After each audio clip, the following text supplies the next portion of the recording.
Hi friends, welcome to Choodan recipes. അപ്പോൾ ഞാൻ ഇന്ന് നിങ്ങളെ പരിചയപ്പെടുത്താൻ പോകുന്നത് രസവാങ്കി റെസിപ്പിയാണ്. ഇപ്രാവശ്യത്തെ ഓണത്തിന് എല്ലാവരും ഈ രസവാങ്കി റെസിപ്പി ഒന്ന് തയ്യാറാക്കി നോക്കണം. നിങ്ങൾക്ക് എല്ലാവർക്കും തീർച്ചയായും ഇഷ്ടപ്പെടും. അപ്പോൾ നമ്മുടെ രസവാങ്കി റെസിപ്പി എന്ന് പറയുമ്പോൾ ഇത് നമ്മൾ വഴുതനങ്ങ കൊണ്ടാണ് തയ്യാറാക്കുന്നത്. അപ്പോൾ ഇതിനാവശ്യമായിട്ട് വേണ്ടുന്നത്, ഇതിപ്പോൾ ഞാൻ ഇവിടെ 2 വഴുതനങ്ങയാണ് എടുത്തിരിക്കുന്നത്. അത് നന്നായിട്ട് കട്ട് ചെയ്ത് വെച്ചിട്ടുണ്ട്. ഇനി തേങ്ങ ഞാനിവിടെ അരമുറി തേങ്ങയാണ് എടുത്തിരിക്കുന്നത്. പിന്നെ കുരുമുളക് പൊടി, പിന്നെ പുളി ഒരു നെല്ലിക്ക വലിപ്പത്തിലെടുത്ത് അത് നന്നായിട്ട് പിഴിഞ്ഞ് വെച്ചിട്ടുണ്ട്. പിന്നെ കായം, പിന്നെ നമ്മളുടെ മഞ്ഞൾപ്പൊടി, ഉപ്പ്, വെളിച്ചെണ്ണ, പിന്നെ നമുക്ക് ശർക്കര ഒരു നുള്ള മതി. ശർക്കരയും പിന്നെ കടല ഞാൻ വേവിച്ച് വെച്ചേക്കുന്നതാണ്. ഇതിനി നമുക്കൊന്ന് അരച്ചെടുക്കണം. പിന്നെ നമുക്ക് കടു വറുക്കാൻ ആവശ്യമായിട്ടുള്ള ജീരകം, നമ്മളുടെ വറ്റൽമുളക്, മല്ലിയില, കറിവേപ്പില, കടുക്. അപ്പോൾ എന്തൊക്കെയാണ് ആവശ്യമുള്ളതെന്ന് നമ്മൾ പരിചയപ്പെട്ടു. ഇനി നമുക്ക് നമ്മുടെ രസവാങ്കി റെസിപ്പി എങ്ങനെ തയ്യാറാക്കാം എന്ന് നമുക്ക് നോക്കാം. അപ്പോൾ പാൻ വെച്ചു. ഇനി നമുക്ക് ഇതിനകത്തോട്ട് കുറച്ച് വെളിച്ചെണ്ണ ഒഴിച്ചു കൊടുക്കാം. എണ്ണ ഒഴിച്ചു, നമ്മുടെ വറ്റൽമുളക് ഇടാം, തേങ്ങ ഇട്ടു. ഇനി ഇത് നന്നായിട്ടൊന്ന് മൂത്ത് വരണം. നമ്മൾ തീ കുറച്ച് വെച്ച് തന്നെ വേവിക്കണം. തേങ്ങ പെട്ടെന്ന് വറക്കും. അപ്പോൾ കണ്ടോ, നല്ല ചുവക്ക നമ്മളിത് വറുത്തെടുക്കണം.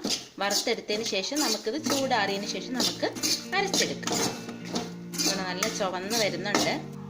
അപ്പോൾ നന്നായിട്ട് ചുവന്നിട്ടുണ്ട്. ഇനി നമുക്ക് ഫ്ലെയിം ഓഫ് ചെയ്ത് ഇത് ചൂടാറുമ്പോൾ ഒന്ന് വറുത്തെടുക്കാം. അപ്പോൾ ഇനി ചൂടാറുമ്പോൾ നമുക്കിതൊന്ന് പൊടിച്ചെടുക്കാം. നമ്മളുടെ അതൊന്ന് ആറി വരുന്ന സമയത്ത് നമ്മളുടെ ഈ കടല, ഇത് വേവിച്ച കടലയാണ്, നമുക്കിതൊന്ന് മിക്സിയിൽ അടിച്ചെടുക്കാം. അപ്പോൾ അത് നന്നായിട്ട് നമ്മുടെ കടല കണ്ടോ അരച്ചെടുത്തിട്ടുണ്ട്. ഇനി നമുക്ക് ഈ ജാറിൽ തന്നെ നമ്മളുടെ തേങ്ങയും വറ്റൽമുളകും വറുത്തതും നമുക്ക് പൊടിച്ചെടുക്കാം. നന്നായിട്ട് ആറിയിട്ടുണ്ട്. ആറിയതിന് ശേഷം മാത്രമേ നമ്മൾ പൊടിച്ചെടുക്കാവൂ. അപ്പോൾ കണ്ടോ, നമ്മൾ നന്നായിട്ട് അരച്ചെടുത്തിട്ടുണ്ട്. കണ്ടോ, ഇതുപോലെ നന്നായിട്ട് അരയണം. നമ്മുടെ പാൻ വെച്ചു. ഇനി നമുക്ക് ആവശ്യത്തിന് എണ്ണ ഒഴിച്ചു കൊടുക്കാം. നമ്മുടെ ഈ വഴുതനങ്ങ എല്ലാം ഒന്ന് വഴറ്റിയെടുക്കാനാണ്. അപ്പം നമ്മൾ എണ്ണ ഒഴിച്ചു കൊടുക്കണം. ഇപ്പോൾ വെളിച്ചെണ്ണയാണ് ഞാൻ ഇവിടെ ഒഴിച്ചു കൊടുത്തിരിക്കുന്നത്. ഇനി ഇത് തിളച്ച് വന്നിട്ടുണ്ട്. ഇനി നമുക്ക് ഇതിനകത്തോട്ട് വഴുതനങ്ങ ഇട്ട് കൊടുക്കാം. വഴുതനങ്ങ. ഇനി നമുക്ക് ഇതിനകത്തോട്ട് ഒരു നുള്ള മഞ്ഞൾപ്പൊടി ചേർത്ത് കൊടുക്കാം. ഇനി നമ്മളുടെ കുരുമുളക് പൊടി ചേർക്കാം. നല്ല എരിക്ക് വേണ്ടിയാണ്, നമ്മളിവിടെ മുളക് പൊടി ചേർക്കുന്നില്ല, അതുകൊണ്ട് കുരുമുളക് പൊടിയാണ് ചേർത്ത് കൊടുക്കുന്നത്. കുരുമുളക് പൊടിയും നമ്മുടെ വഴുതനങ്ങയും ഉപ്പും മഞ്ഞൾപ്പൊടിയും ഒക്കെ. ഇനി നമുക്ക് ഇതിനകത്തോട്ട് ഉപ്പ് ചേർത്ത് കൊടുക്കാം. ഉപ്പ് ചേർത്ത് കൊടുക്കാം, ആവശ്യത്തിന് ഉപ്പ്. ഇനി നമ്മളുടെ കായപ്പൊടി ചേർക്കാം. രസവാങ്കിയല്ലേ, അതുകൊണ്ട് തന്നെ നമുക്ക് ഇതിനകത്ത് കായപ്പൊടി കുറച്ചധികം ചേർത്ത് കൊടുക്കാം. ഇനി നമുക്ക് ഇതിനകത്തോട്ട് ഒരു നുള്ള ശർക്കരയും കൂടി ചേർത്ത് കൊടുക്കാം. നന്നായിട്ട് ഇനി ഇതൊന്ന് വഴറ്റിയെടുക്കുക.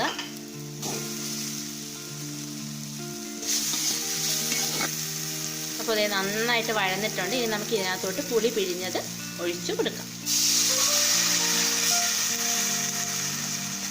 പുളി പിഴിഞ്ഞത് ഒഴിച്ചു.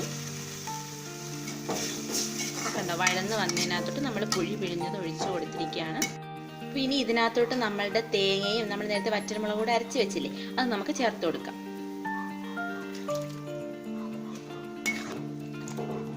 ഇനി നന്നായിട്ടൊന്ന് തിളച്ച് വരണം. അപ്പോൾ ഇനി നമ്മൾ നമ്മുടെ ഈ കറിയിലോട്ട് നമ്മുടെ കടലപ്പരപ്പ് അരച്ചതൂടെ ചേർത്ത് കൊടുക്കുകയാണ്. കണ്ടോ, ചേർത്ത് കൊടുത്തിട്ടുണ്ട്. ഇനി നമ്മൾ നന്നായിട്ട് ഇതൊന്ന് എടുക്കുകയാണ്. കടലപ്പരിപ്പ് ചേർക്കുമ്പോൾ നമ്മുടെ കറി ഒന്നങ്ങ് കൂടും കേട്ടോ. ഈ രസവാങ്കി എന്ന് കേൾക്കുമ്പോൾ എല്ലാവരും വിചാരിക്കും നല്ല വെള്ളം പോലെ ലൂസായിട്ടിരിക്കുകയാണ്. പക്ഷെ ഇതൊന്ന് കുറുകിയും കൂടിയാണ് കേട്ടോ ഇരിക്കുന്നത്. സത്യം പറഞ്ഞാൽ ഇതിപ്പോൾ കണ്ടാൽ തീയലാണല്ലേ. അപ്പോൾ ഇതെല്ലാവരും ട്രൈ ചെയ്ത് നോക്കണം. നല്ല ടേസ്റ്റാണിത്. ആ വഴുതനങ്ങയുടെയും പിന്നെ നല്ല ഒരു വറ്റൽമുളകിൻ്റെ എരിവും പിന്നെ നമ്മുടെ കുരുമുളകിൻ്റെ ടേസ്റ്റും എല്ലാം ഉണ്ട്. നമുക്ക് കടല ചേർത്ത് കഴിഞ്ഞാൽ പിന്നെ വേവിക്കേണ്ട ആവശ്യമില്ല. പിന്നെ നമുക്കൊന്ന് ചൂടാക്കിയിട്ട് നമുക്കിനി ഒരു ബൗളിലേക്ക് മാറ്റാം, ഫ്ലെയിം ഓഫ് ചെയ്തിട്ട്. നമ്മുടെ ബൗളിലേക്ക് ഇത് കറികളൊക്കെ മാറ്റി കഴിഞ്ഞു. ഇനി നമുക്ക് ഇതിൻ്റെ മുകളിൽ നിന്ന് കടു വറുത്തൊന്ന് താളിക്കാം. നമ്മുടെ പാൻ ഇവിടെ കണ്ടോ ചൂടായി വരുന്നതുകൊണ്ട് ഇനി നമുക്ക് എണ്ണ ഒഴിച്ചു കൊടുക്കാം. താളിക്കാൻ ആവശ്യമായിട്ടുള്ള എണ്ണയാണ്. പിന്നെ നമുക്ക് ഇതിനകത്തോട്ട് നമ്മുടെ കടുക് ഇട്ട് കൊടുക്കാം. കണ്ടോ, പിന്നെ ജീരകം, നമുക്ക് വറ്റൽമുളക് ഇട്ടു. കണ്ടോ, ഇനി നമുക്ക് നമ്മുടെ മല്ലിയിലയും കറിവേപ്പിലയും ഇട്ട് കൊടുക്കാം. നല്ലൊരു മല്ലിയിലയും കറിവേപ്പിലയും ആ ഒരു വറ്റൽമുളകിലേക്ക് നല്ലൊരു ഫ്ലേവർ വരും. ഇനി നമ്മുടെ ഫ്ലെയിം ഓഫ് ചെയ്യാം. അപ്പോൾ നമ്മുടെ ബാക്കി താളിച്ചത് നമുക്ക് നമ്മുടെ മല്ലിയിലേക്ക് കണ്ടോ നല്ലൊരു ഫ്ലേവറൊക്കെ വരും. അപ്പോൾ ഇതേ രസവാങ്കി ഇതേ ഇവിടെ റെഡി ആയിട്ടുണ്ട്. കണ്ടോ, നല്ലൊരു കളറും എല്ലാം നല്ലൊരു മണവും ഒക്കെ ഉണ്ട്. അപ്പോൾ ഇപ്രാവശ്യത്തെ ഓണത്തിന് എല്ലാവരും നമ്മുടെ ഈ സ്പെഷ്യൽ രസവാങ്കി തയ്യാറാക്കി നോക്കുക. നിങ്ങൾക്ക് തീർച്ചയായും ഇഷ്ടപ്പെടും. അപ്പോൾ ഇന്നത്തെ ഈ വീഡിയോ ഇഷ്ടപ്പെട്ടെങ്കിൽ നിങ്ങൾ തീർച്ചയായും ലൈക്ക് ചെയ്യുക. അതേപോലെ തന്നെ നിങ്ങളുടെ ഫ്രണ്ട്സിനൊക്കെ മാക്സിമം ഷെയർ ചെയ്യുക. ആദ്യമായിട്ടാണ് എൻ്റെ ഈ ചാനൽ കാണുന്നതെങ്കിൽ സബ്സ്ക്രൈബ് ചെയ്യുക. Thank you so much.